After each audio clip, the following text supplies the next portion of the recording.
certification. And we're also the body that takes teachers' licenses away from them if they misbehave. Mississippi is the only state that has an office of teacher misconduct. That's the name of the office.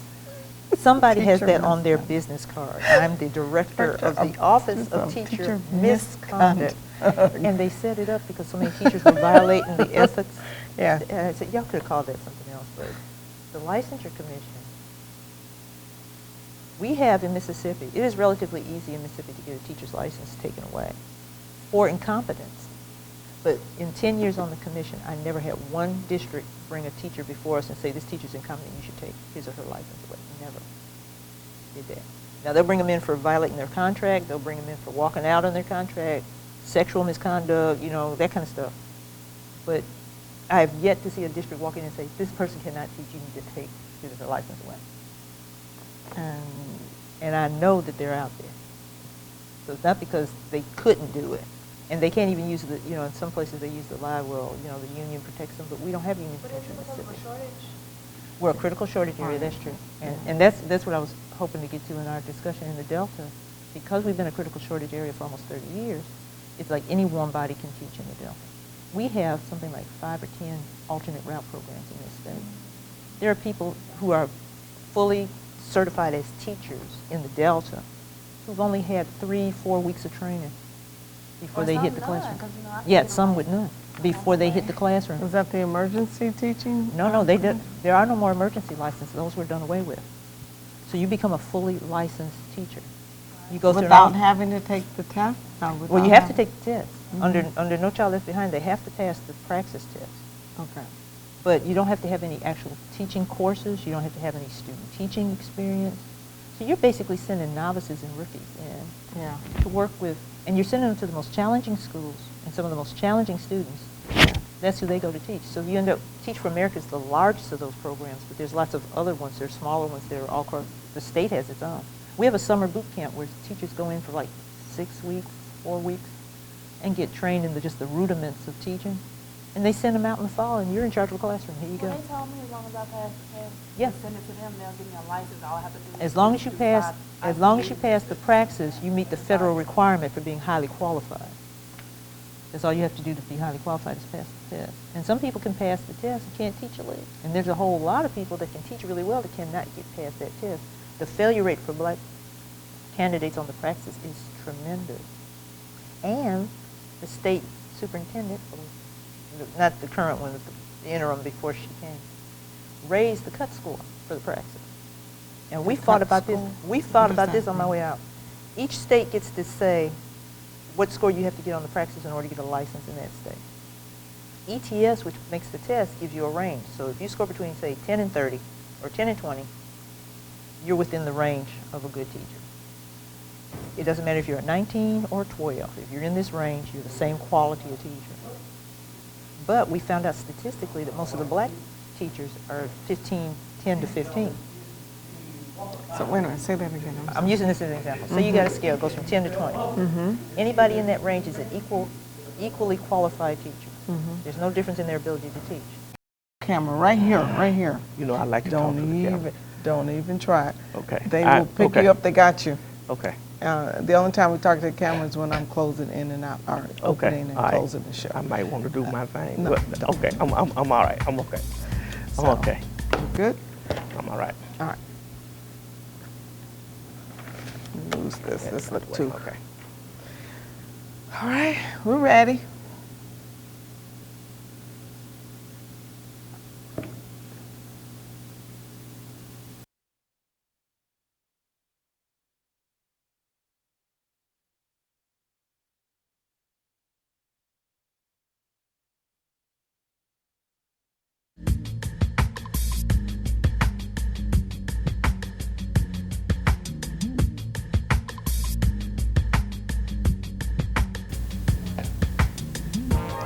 Welcome to Delta Renaissance. I'm your host, C.Sade Turnipseed, and on today's show, I have the Honorable Mayor of Mound Bayou, Reverend Darryl Johnson. Welcome. Welcome back. Welcome back. I am so glad to be on your show. It's always a treat being with the Get it right. One of the greatest Delta ladies, I have to pop my collar. the Oprah Winfrey of this South. I love it. Everybody go run tell Oprah. But no, it is. It's really great. We got a lot of catching up to do. Yeah, You definitely. have, since the last time you were here, you've been elected mayor of That's the right. city. And so this is all new stuff that we're going to talk about. Yes. And you've brought all kinds of wonderful research on your city. And we're Yes. going to take our time and talk about all the scholarship that's sitting here on the table. So, Yes. hey, let's just reacquaint everybody as to who this fine gentleman is. Well, I am a descendant of the early settlers of Mound Bayou. 4 of them that were early settlers of Mound Bayou.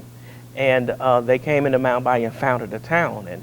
And I was born and raised in Mound Bayou. My wife was born and raised in Mound And Bayou. who's your wife? My beautiful wife, Beverly C. Johnson. She was Beverly Coleman Johnson. And I brought her into the fold and made her a Johnson. Of course, we have 3 beautiful children as well and 1 grandchild. And like I said, I was raised in Mound Bayou, and my wife was raised there. And we just had a great burden for the city. And we decided to stay and do the work of the Lord. Lovely. Because you do have a church. I did mention that you're reverend, but you can tell us which church that is. I if you pastored don't since mind. 1983. Started the Walk of Faith ministry, and out of it came the Walk of Faith Church. And in 1998, we joined the Evangelical Covenant Church denomination. Now we are Walk of Faith Covenant Church. Okay. But we've been doing ministry in the Mississippi Delta since 1983. And not only that, you're a businessman. You got all kinds of Several, involvements. we'll just say several businesses. Businesses. So now tell us about becoming mayor, you know? Well, this is an exciting trip. I tell people I feel like I was called to this job.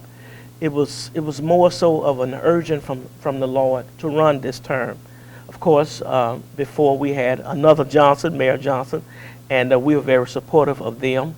But it seemed as though it was my turn, and so I believed it, and we went out and told the people that we were running this term, and the people saw fit to put me in, and now here I am. And in July of 2014, I raised my hand and promised to take them on for the next 4 years. I was there. Thank you so much for being there, Sade. I was. It was really great. The swearing-in ceremony. It was beautiful, beautiful program. But now, tell us about your vision, because you did outline it a little bit during your Yes. inaugural address. But share with the audience what your vision is for Mound Bayou. I have I tell people I have an aggressive vision, and you're one of the ones that really helped stir that vision up, coming in and talking about doing what you're talking about doing as far as the museum is concerned and cotton pickers, and that's why I was really excited about you taking those steps. It proved to people that we could take those steps. But my vision is kind of like that from that side. That I really believe that Mound Bayou could be the premier African American city in the United States. It was As it once was. As it once was. It was the place that people revered.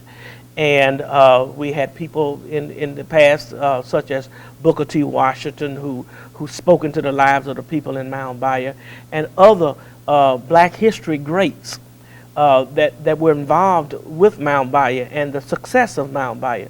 So I myself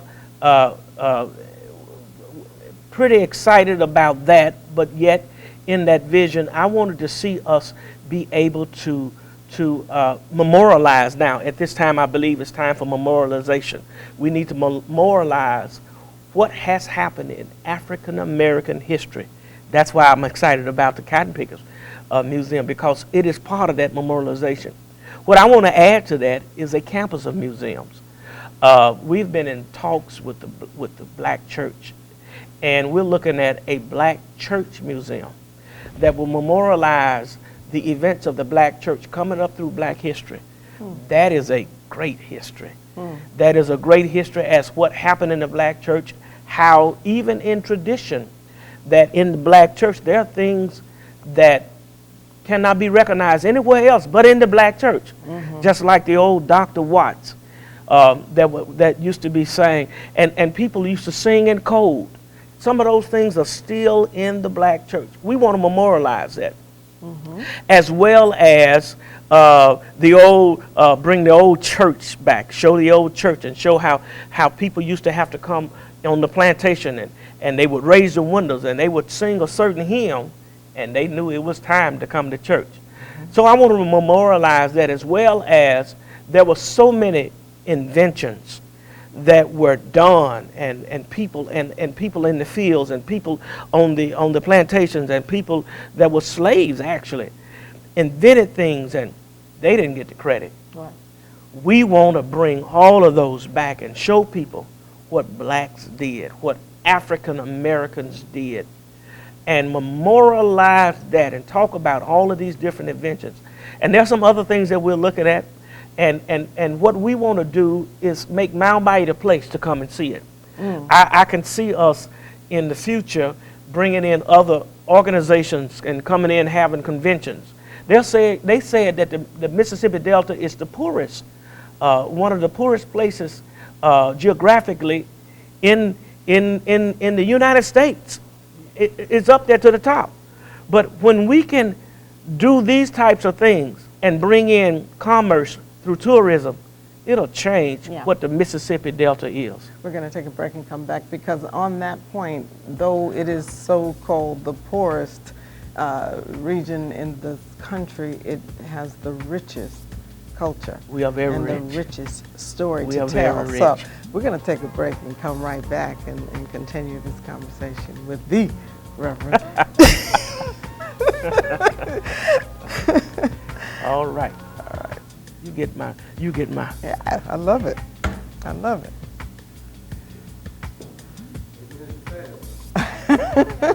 Especially when you get to preaching. That guy he was like, He all engrossed in yeah, your he words. was all in it. Well, we ready. Come on back. We ready. Okay, so we continue that. Okay. What was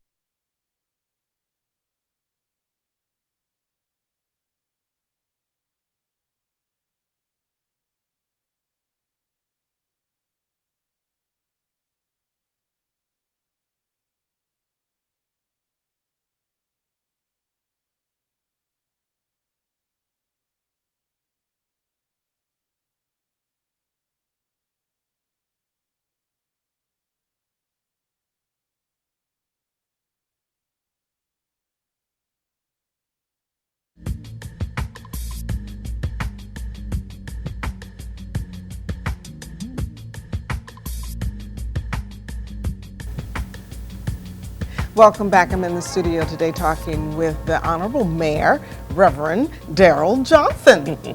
And you know, what you were just speaking on really got me excited, as everybody tell you were as well. But yeah, I can visualize that. I can really see a complex of museums, or one specifically that is designed around the black churches and telling the history and the narrative of all of our wonderful accomplishments, and that was always the place where folks went. That's right. As refuge, but then also to come together and mastermind and brainstorm about what kinds of programs and projects we need to do. Exactly. And then I was just visualizing that brush arbor kind of setup, and then as it evolved to these mega churches. But is that what you had in mind, or what all? Well, one of the greatest parts of our history in Mound Bayou was when that train used to come to Mound Bayou with the settlers. Yeah. And those settlers would get off the train, and they would, the ladies would take the guns, and they would keep all of the bears and the wild animals off, and the men would break down the sticks and take the brush, and they built this brush arbor. And as history tells it, that the first structure built was a brush arbor, where they would, because what they said is that we want to have a place where we can worship God freely. And they meant that because beforehand, they couldn't even worship God. They had to sing in code, and they had to talk in code, and they had to do things in code. But now they would have a place in Mound Bayou, Mississippi, where they could worship God freely. The first place was built was a brush arbor, and it eventually became Green Grove Baptist Church, and eventually became First Baptist Church in Mound Bayou, Mississippi, as it is now. But in that structure were all different denominations. And out of it came the AME church. Out of it came another Baptist church. Out of it came the Presbyterian church. And out of it came the Catholic church. And so all of these different churches came out of that one brush arbor. That's a huge lesson in there. It and definitely that is is something that people need to understand and hold on to, and probably even get back to, so that we can work together again. And all these different, sects, or not sects so much, but what is it called? The denominations. Yes. The different denominations that have caused us to go to these different churches and not talk anymore, not come back together and brainstorm like we once did, which was our salvation. So how do we save ourselves? By coming back to the brush arbor. Ooh, you done figured something out. That's beautiful. Because what went on in that brush arbor is what traditionally kept going on. It was not just a place where you could meet and worship God, but it was also a place where you could meet and talk about what you were going to do. Exactly. It was the meeting. It was the community center. It was the place, and it was the place as they came out of slavery. It was the place as they went through civil rights. It still has become the place in the black community that we meet and not just talk about God, but we talk about Monday, and we talk about Tuesday and Wednesday, and so on and so on. So it's where we continuously meet to talk about life. I love it. I love it. I think you're onto something. So what are some of the other plans? Now, I know for those who don't know Mound Bayou, quickly just give us, again, just a perspective on what this city is and how significant it is. So how quick do you want it? I know, because right? Mound Bayou is the oldest black community, African-American community in the country. And we pride ourselves in it, that Mound Bayou was an experiment, and it was stamped successful. During the time that Mound Bayou was being built in the early 1900s, whereas Cleveland had 500 people population in this peripheral and in Cleveland in the city limits, Mound Bayou had 8,000 people in the whole peripheral, where people were coming in and trying to get to Mound Bayou because, as cotton was concerned, and that was the subject at that time, cotton was king in Mound Bayou. And if you can get the Mound Bayou stamp on your cotton, you had the best premium cotton in the world. And can sell it at the highest price. And you could sell it at the highest price because it was Mound Bayou cotton. So even farmers used to come to live around Mound Bayou so they can bring their cotton into Mound Bayou. It was up to 60 businesses at that time. And how many gins you had? You had 6 gins working at the same time, cotton gins. All black owned? All black owned, everything. It was a place they said that blacks didn't have to run from the sheriff, they ran for the sheriff. So, Mound Bayou was a place where blacks could see success and see themselves blossom and bloom as they were supposed to have been. The slave owners didn't know what they had. They had intelligent people. They had good people. Oh, they knew what they had. That's why they put them in charge of the plantation. Now tell the real story. Okay, if you want me to tell the real story, go there. I can kind of bag up. Joseph Davis is the brother of Jefferson Davis, as we know as the president of the Confederacy. I always say this: Jefferson Davis was financially successful, but his big brother Joseph Davis was the one that was giving him money. Joseph Davis was so successful because there was a man on his plantation that ran his whole plantation conglomeration. And that person was named Benjamin T. Montgomery. That was the daddy of I.T. Montgomery. Who was the founder of Mound Bayou. Now, the reason that he was so successful, because he was so intelligent, he ran the plantation to its he got more cotton per acre than anybody else. And he taught that type of formula to all the farmers. He brought them in and showed them, you know, all of these different men that were and they learned how to read, as a matter of fact, you know, on that plantation, because Joseph Davis allowed them.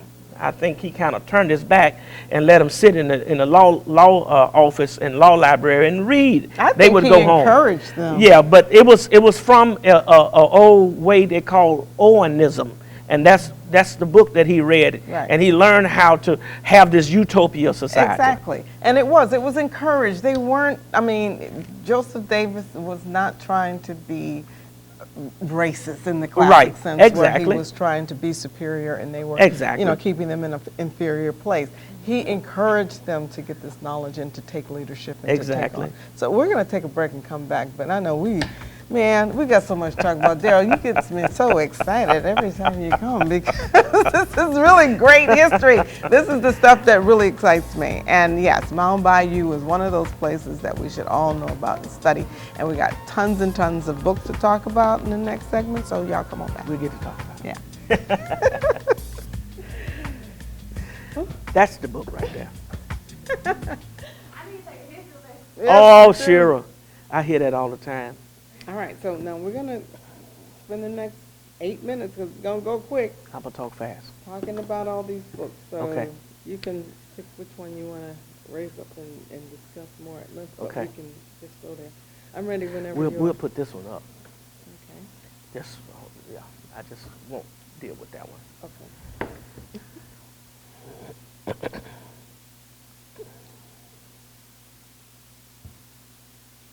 And okay.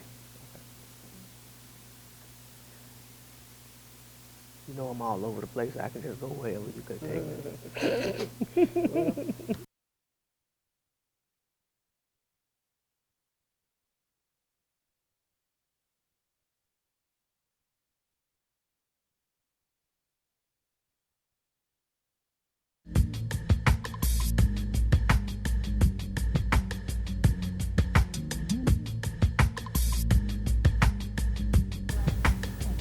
Welcome back. I'm in the studio today with one of my old buddies. I think one of the first people I met when I Yeah, came to the Delta, yeah. and definitely the first person I met when I started talking about this Cotton Pickers of America monument project that we want to bring to Mound Bayou in Bolivar County. But long story there. But here before us, we have all of this, a lot of scholarship on your city. And why don't you just kind of take a pick and just walk us through Well, what's being I said need here. to say this: African American history, because we really, and I say we African Americans really didn't tell a story, because we were not in a position to tell a story. Other people told our story. So the real African American history really needs to be told. And I'm excited because we have so many professors and other people now are telling our real story, which is different. People get amazed about Mound Bayou. But to tell an African American story, you must visit Mound Bayou. You have to come and talk about Mound Bayou because it's important. And I have just this book by Janet Sharp Herman. Now there are professors in African American and professors in history and Mississippi history telling people you have to read this book. And it's called The Pursuit of a Dream. It's called The Pursuit of the Dream. This is so educational because it tells the story, the real story of Joseph Davis, who's the brother of Jefferson Davis. It tells the story of Benjamin T. Montgomery and how he at one time was asked to run for governor. This was a slave, a former slave. Now he's asked to run for governor because he was so intelligent. And the people, they were finding out the intellect of the African American on those plantations was way beyond what they could believe. And so they were discovering all of this. And so they were highly, highly respected. This book will absolutely fascinate you. There's another book, because Mound Bayou was so financially successful. This is called The Chief Lieutenant of the Tuskegee Machine, Charles Banks of Mississippi. He was actually Charles Banks of Mound Bayou, Mississippi. Yeah. But anytime that you look at any pictures of Booker T. Washington and all of his, his cabinet, the guy sitting to his right is always going to be this dark-skinned, good-looking gentleman named Charles Banks. He was from Mound Bayou. He's the one that started the bank in Mound Bayou. Now, you know the reason why the Mound Bayou Bank stopped working is because there was some people that filed charges against the bank officers and said that they were carrying 100% assets, and no Negro could carry 100% asset. So the charges went through and they closed the bank down. But during that time, you had businesses coming into Mound Bayou. You had people moving and coming into Mound Bayou. So this is a fascinating story of Charles Banks. And I just want to let you know that when I was born, I was raised right beside the Banks home. And I used to go in the Banks home and play before it was torn down. I'm just proud to have known this history of Mound Bayou and to be a part. And so you were able to have, you didn't meet him. I wish I could have met, I mean, I wish I could have met Yeah. Charles Banks, but we have so many great Yeah. people in Mound Bayou. We have a lot of great black history makers Yeah. right there from Mound was Bayou. his family still there when you There are some were? Banks family members that I'm talking to right now. Okay. But the Banks family had not, was not in Mound Bayou. They left. But they left. As a matter of fact, there are some banks right now that own banks, even in Africa. And the legacy And lives it on. continues in the Yeah. bank industry. Yeah. This is one of the greatest one. This is a copy of a 1909 book called The Negro at Mound Bayou. And I wish I could show the pictures in here. And I wish I could show the writings in here. The enunciations, the way the people would enunciate words, and you could tell just by reading the readings of these people how they would come up with words that you don't even know, but yet they wrote them, and this is the way they talked, and it's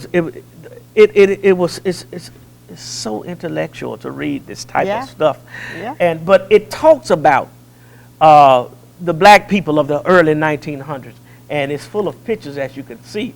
And there's a picture of my great-grandmother, Ada Simmons, and other people that's in this book.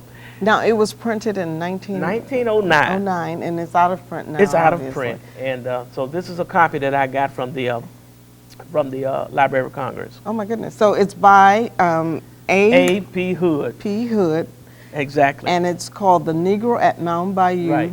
being an authentic story of the founding, growth, and development. Of Mound Bayou. Yeah. Wow. I would love to read that, too. Mound Bayou is a celebrated place, and it has been a celebrated place because of what it has done and how it has taken its place in African American history. But not only that, in civil rights history as well. As you know, you participated with us as we celebrated Dr. T.R.M. Howard's life through naming a highway after him. But Tell us a little bit about T.R.M. Howard, because again, these are one of those untold. I mean, it's amazing how T.R.M. Howard much is actually not known about is it. the T.R.M. is Theodore Roosevelt Mason Howard. He was named after Theodore Roosevelt, one of the presidents that came to Mound Bayou. Right. Exactly. He came and stopped in Mound Bayou and called it the Jewel of the Delta. T.R.M. Howard was a man, my dad has said, that grew everything big, that did everything big, that always had big shoes, big hats. He was a big man. And he was a medical doctor. He was a medical doctor. He came in working with the Taborian Hospital, which was started in 1942. And he came in and started working with that. But he was very much involved with the rights of African Americans. He could not stand to see the things that our state was doing. And he was not, he didn't have a problem talking about it in many ways. But when Emmett Till got killed, was murdered, the reason that we hear about Emmett Till was because of T.R.M. Howard, who would not let it die. He called for investigation. If you go back and look at history, you'll find out that he was the one that was sparring back and forth with Hoover in the newspaper. They would write about he and Hoover talking about that investigation because they really didn't want to investigate it. Right.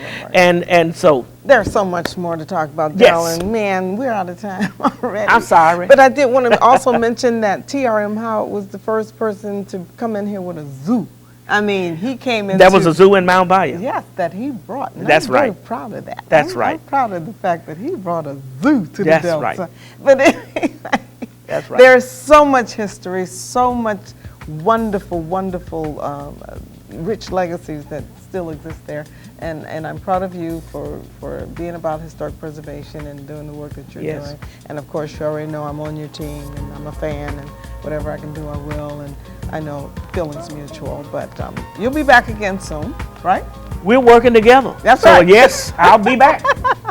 So I want to thank the Honorable Mayor, Reverend Darryl Johnson, and say congratulations Thank you. officially as the new mayor, and to say thank you to everybody for joining us here on Delta Renaissance. All right.